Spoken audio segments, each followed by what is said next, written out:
Okay, evening guys. My name's Tony, captain of Team England.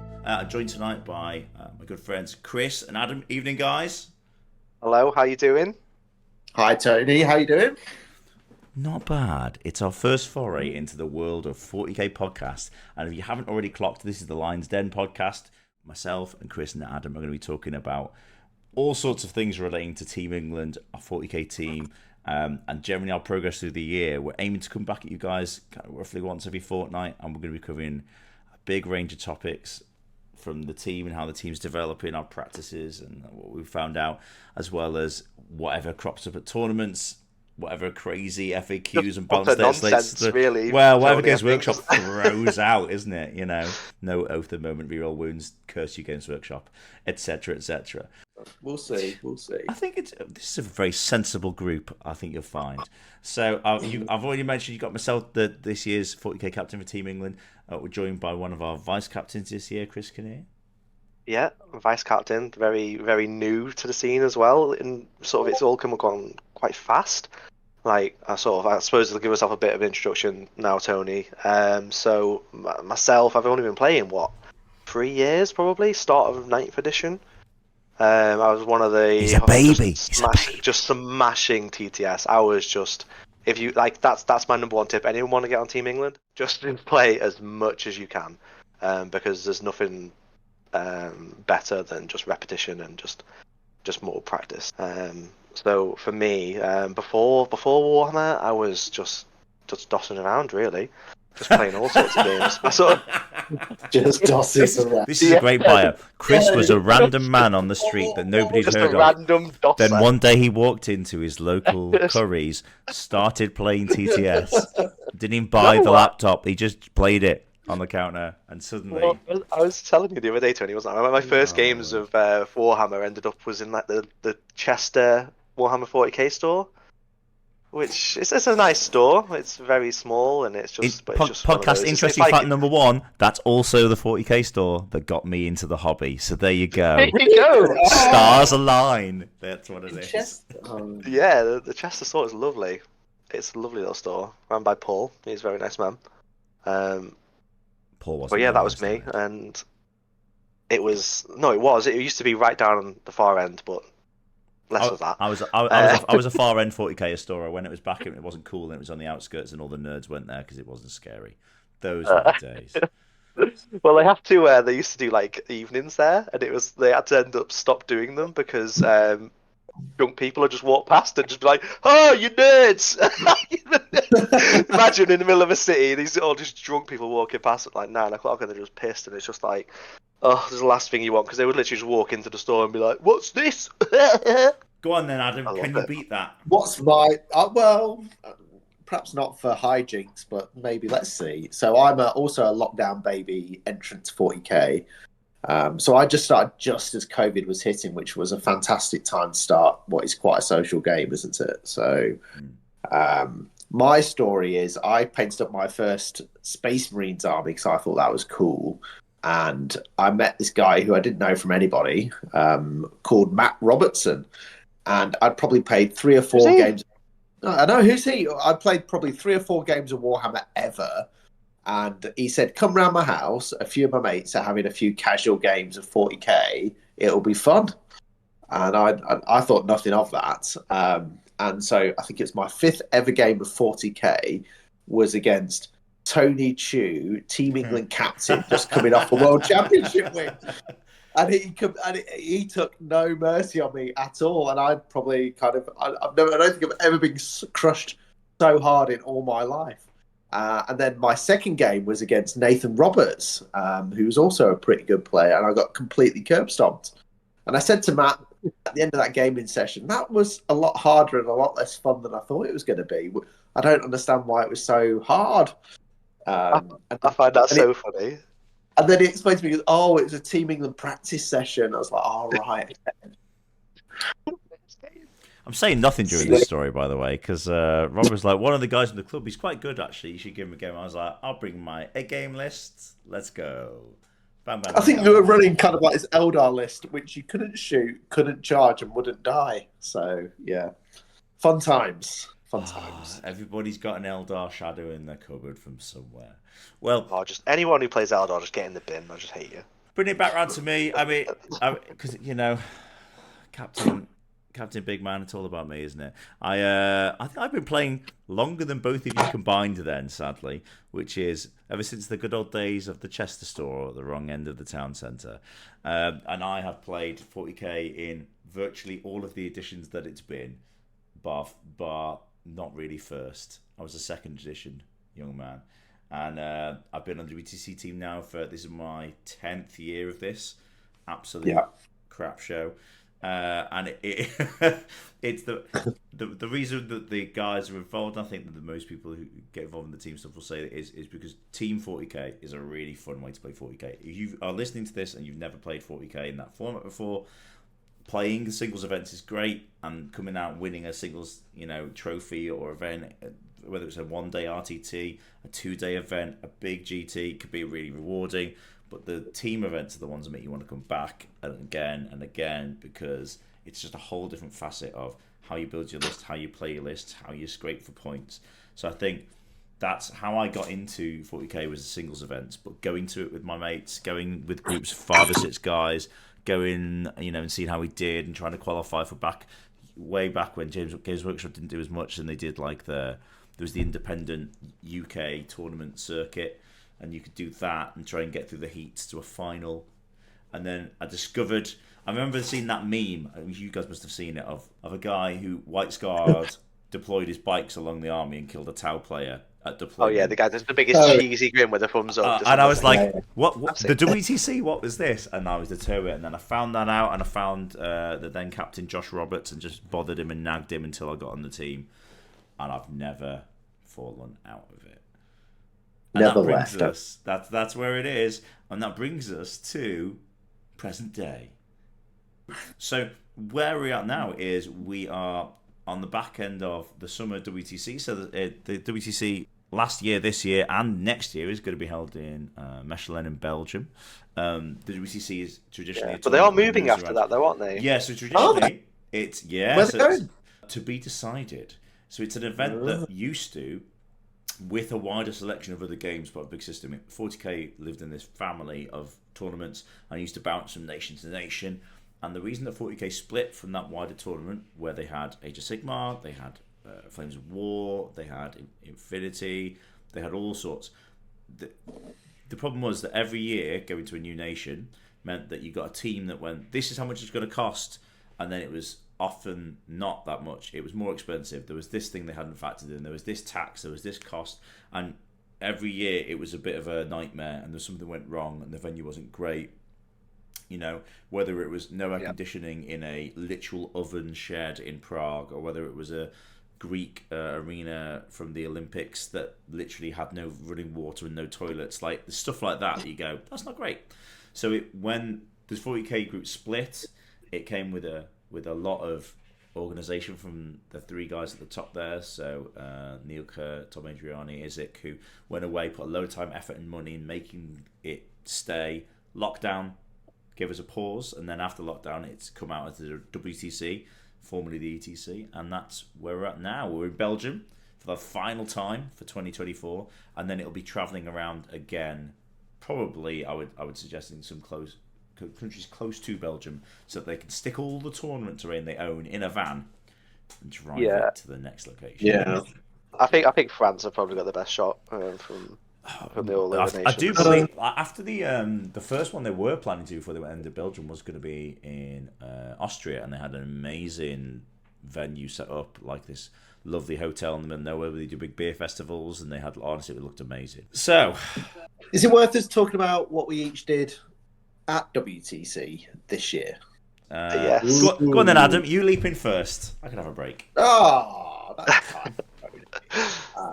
I had a good role of being the coach this year, which was actually pretty intense. So you might think, if you've not been involved with WTC, what the hell does a coach do apart from just walk around?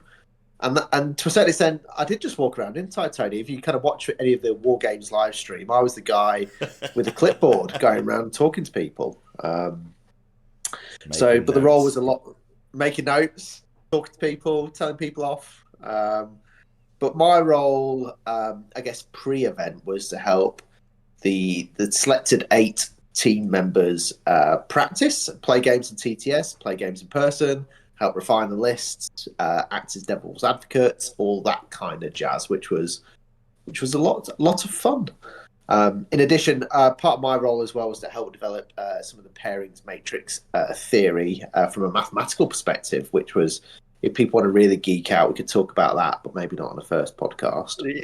Yeah, you're really sort of playing this down a bit, Adam, but this is a huge part of what you did for us at the event, and it's imperative. If you want to be successful at WTC, you need someone like Adam on your team.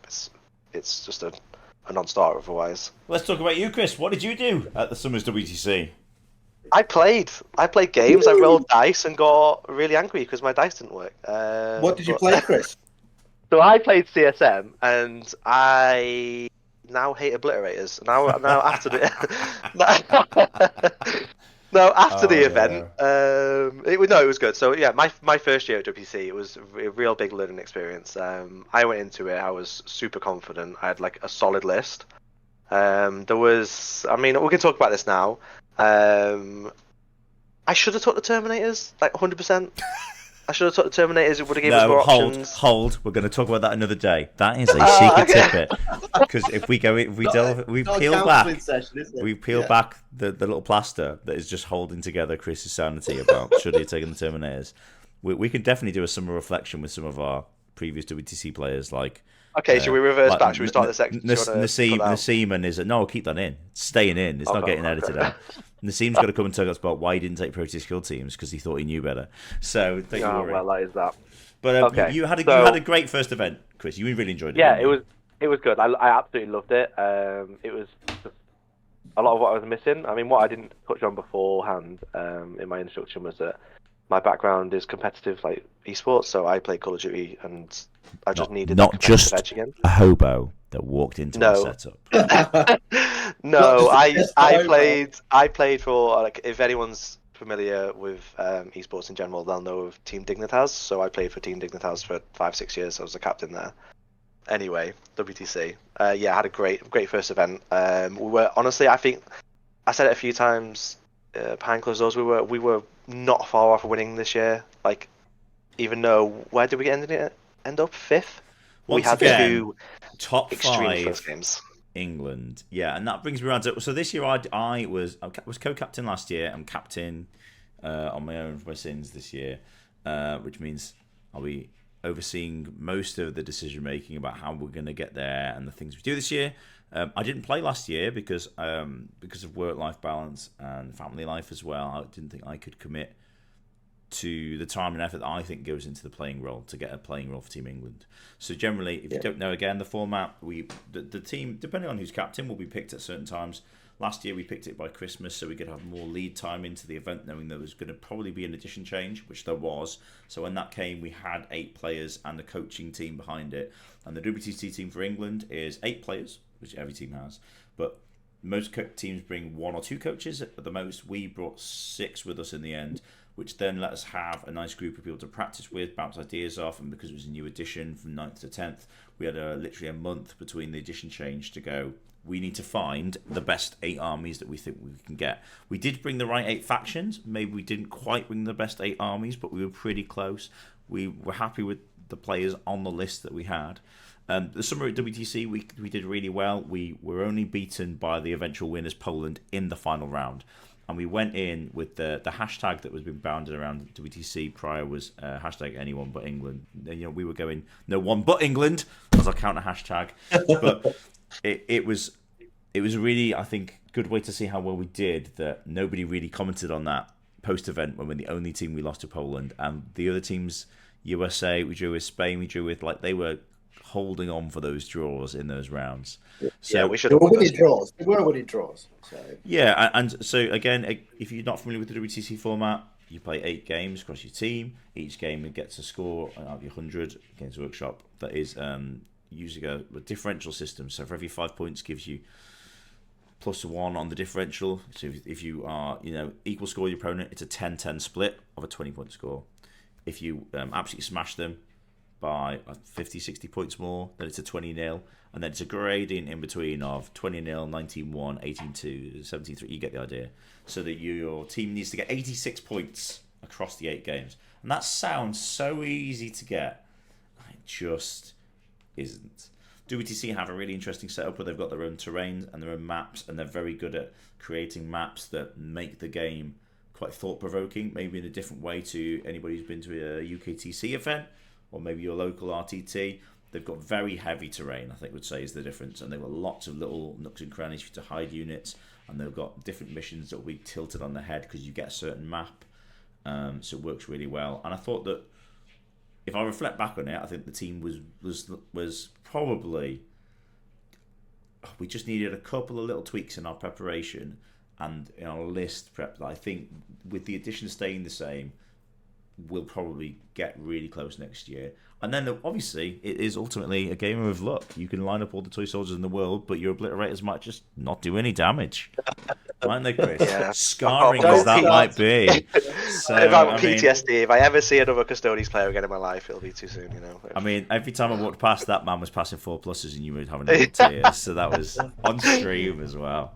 Yeah, it's the way. Tony, I've got a question before we get into more obliterator chat. So I think this is probably your first year not playing, is that right? Definitely. So this is my first year since I joined the team that I haven't played.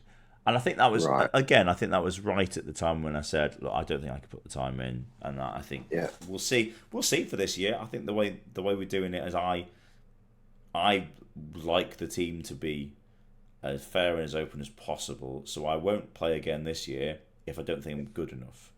But How was it not playing? Well, how's it not? I don't mind coaching. I think I'm okay at it. I think I'm pretty good at chatting to people and managing outbursts, whether it's somebody's really up, somebody's really angry, somebody's really down. We had all of that at a team event. You always do. You get people who have looked badly in the game and they need to pick them up. There are people who get an opponent who just gets in there, up their nose, gets in the nerves, or the player is just doesn't go their way. I mean, for whatever reason, people can have all sorts of range of emotions. That coaching role is really important. Yeah. I didn't mind it, but I think not being involved in it is a killer. No, it's a bit like I love playing cricket. I hate watching cricket, was I think the analogy that I used in the summer. And I don't really think that 40k is much different than that. Like, I don't think I could be a full-time 40k ref at team events or singles events, but I could happily go to them all year round. So I'd like to play this year, but that means I have to be in the top 8 players that we have available.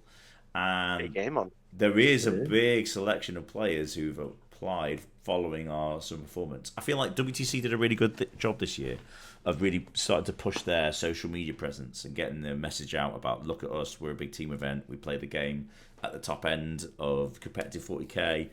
Our missions are the same now, our terrain's pretty much the same, our codex is the same. Come and look at us, come watch the games. What do you two think about that?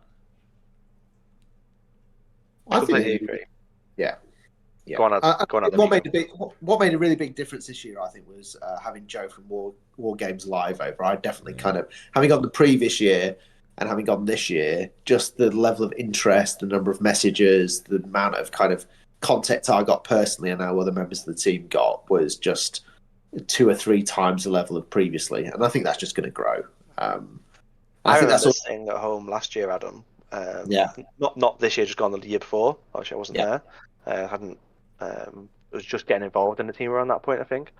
But I was just trying to get any sort of content to sort of what's going on at WC, like how are the team doing, and all I got was those updates that Tom would post, like once per round, and it'd be like, oh, I really want to know what's going on. It's not enough. But this year, I imagine sitting at home was a completely different experience.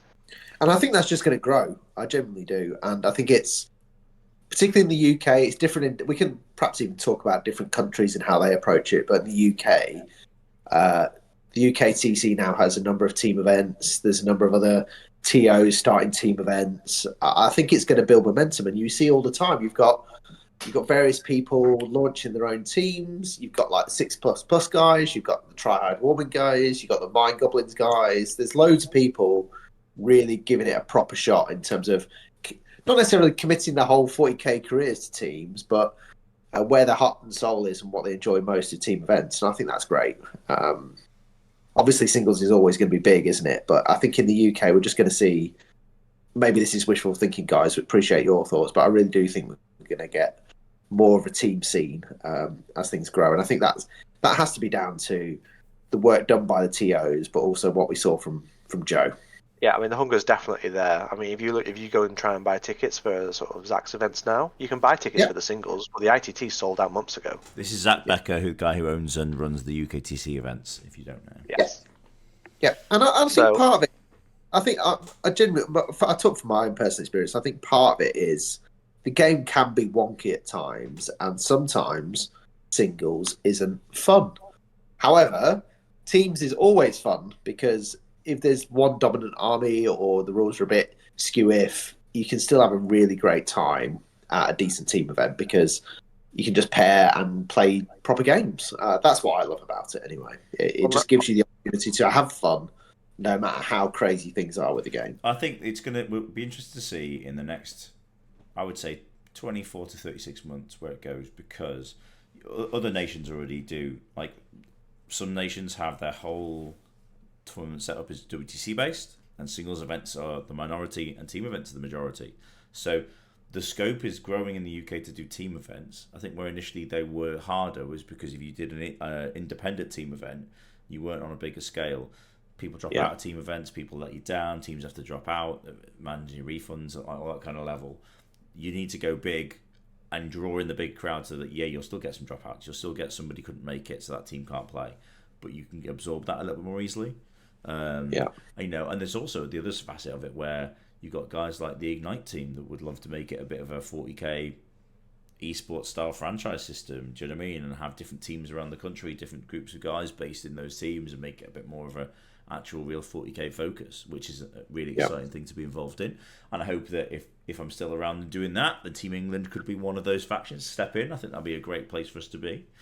But that leads us nicely into what we've been doing this year. So we thought for our first attempt at a podcast and talking to you, it would be nice to talk about how we're recruiting and why we're recruiting that way and how we try to bring people in. So I think the kind of the energy and the interest around the summer meant that we had 36 people find us through our Facebook, our Instagram, and our Discord posts, and our general social media sharing, plus the people who were in the team and around the team going away saying, you're really good, you should apply. And we've got a big range of guys from across England, all over the place. So it isn't, a little group of guys in one city or one town or one place, and that's a group of 8 that play. We're really not that. This year we brought 3 new players for the first time. The year before we brought 3 new players, never played for England. The year before we brought 2 new players, never played for England. In every year that I've been to WTC, somebody who's not played for the team before has played for the team. Whether that's because somebody else, I suppose, maybe dropped out, stopped playing, or you just had somebody who was amazing and stepped up and you went, that guy's better than the other guy. I didn't feel when we picked the team of 8 last year that me not being in the 8 made it weaker. I felt like we had 8 really good players, and I was like, I haven't got the time to play. These guys are going to be amazing. And we came so close. We did do really well. So some people might say, well, why do you pick a team and then go, we came so close, we only lost to the champions? Taking a football analogy, you don't then go back and go in the summer, sell all the star players and go again. But I think the way that the game works, well, real life works on top of it, you have to look at how people practice, how people are doing. When new people step up, I don't want to overlook them and say, oh, this person's really good. And 40k is a bit of a, I was going to say generation, but that's not right. We do kind of get waves of new players coming in, stepping up and doing well at tournaments. And it's interesting to see we're starting already now to see that little step up of new players coming in, pushing out some of the, inverted commas, big name players who used to say this person wins all the events. When I first started playing 40k, Josh Roberts won any event he went to, virtually all the time. Then 1 or 2 people started playing him. Then there was a point where Manny Chima was winning all the UK events.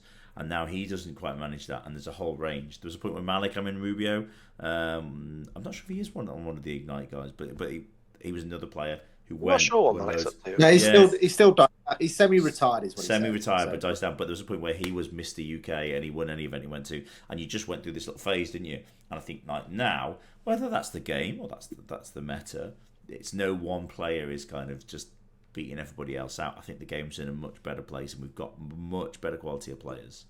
Yeah, now we're just getting smashed by foreigners at our own events. So. Yeah. Yeah, Well, but I just- think wow, that was Hashtag UK Metasoft. wow. That's I've really got in a the spirit serious of question WTC that one, Chris. That's good. So a lot of our competition at WTC often reflected and kind of said Team England is effectively 8 singles players in a trench coat. So, Teddy, you were talking about singles success there. So, how fair do you think that is as an accusation that the England team is just 8 superstar single players coupled together as a team, not really playing together as a team? What would our response be to that, do you think? I think it always has the danger of being that, and I think we've seen other teams like America where there was a point where America for a couple of years. So it was my first few years of doing it. I think 2013, 14. I want to say 15. They did. The captain was picked or nominated from like a group of American old boys, and then the winners of each of their big GTs got a space on the team, and they brought this team to Salamanca to Spain, and it was a group of guys that just didn't gel well, and the captain Sean Naden, really famous 40k player, went away after that year and went, right, that just didn't work. For whatever reason, we had all these players didn't gel, the team didn't work, so he went and he stuck his neck out and he went, I'm picking the team. And there's uproar. And he went, no, I'm going to pick it. I'm going to pick 8 guys who are really good, and you can't argue with how good they are, but they're going to get on really well. And they won it. And the last time we won it, we adopted that method almost, and we said, you know what, we're going to pick the 8 players that work the best, that gel well, that fit as a team. And where we're at now is we've got 36 people applying, and we are working as much as we can to give them loads of ways to show us that they're going to be able to gel well. So already groups of us are getting ready for an upcoming team event. We've got the Battle of Britain Teams event organised by Captain of Team Wales, Gaz Jones, taking place in Nottingham at the end of October. Next time we come back to you on our next podcast, we'll be talking to you about the factions and the team choices in those, because it's a 6-man teams event. So we've got 3 England teams representing out of the 10 teams that are there, and that's a closed teams event that Wales does a fundraiser. This weekend I've been practicing on one of the guys' houses. I've gone around, I've played 2 new guys who are new to the team that I didn't know before. You guys have gone quite hardcore for this, actually. I've got a full practice weekend for this. Well, what can I say? Intense. Some of us are winners and some of us are obliterators. I was more going to say maybe you guys need it more than us, but wow, we'll go with your way. We'll see. You might not even have 6 players at this moment in time, so I don't know what we're talking about. we don't need 6. Gonna win it a man down. Just pair that guy into Manny and go. We would have got 20-0 anyway. So I think that what we're doing is we could have that problem. We could just have 8 guys that are singles players, and we go pick your best singles list. But I think what we did last year with the big coaching team was, from that side when I was doing it as well, we worked really hard to talk to people, get them online, playing games of TTS, meeting up, playing practices, and we're already doing more of that now in the first month since we've started the recruitment, closed that, and gone as a team and gone, these are the guys we're going to pick from, than we did in the first 6 months of last year. And I think already we're going to be better in that regard. You saw it tonight, didn't you, Tony? I mean, just on the England Discord this evening, I counted 12 people either chatting, playing, or just generally being part of the community and working on it. That's like pretty mega, I think. So I think the nations like so Typhus is going like the playing captains or non-playing captains of Poland. I mean, and we might even speak to him one day down the line. But I'm sure he'll say, "You guys are the 8 singles players. It must be really hard." But he comes from a meta where in that country everybody plays WTC missions and WTC terrain, and it's all like every single tournament is geared at the WTC team. And like that is such a different. Can you imagine if we had that in the UK? And you know what? Massive advantage. It's huge. Massive advantage. But maybe it's a reflection of the scene. I have no numbers or stats that I can tell you how many people play 40k in Poland and how big their events are and how many big events they get. But you know, we have London. We've got the UKTC running 7 or 8 big city events. We've got the team event. You got loads of other ones like the Bolton events. You've got the South Coast ones. There's ones in the northeast that Ricky runs. Like there's big events being run all over the country that always sell out. Yeah. So it probably is just another little facet of different countries, different metas juggling it around. You go to something like Australia, where actually they have a real coastal, like two different metas on two different sides of the country, and they have to come together or pick a team that brings the best from both sides, and they can't easily do it. It's we're quite lucky in that regard, in that the worst distance we might have to travel is like 3 or 4 hours to get everybody together somewhere central. So I think that is an issue if you let it become one. I don't. But that's what we're trying to change that attitude, aren't we, Tony? I think it's fair to say this year.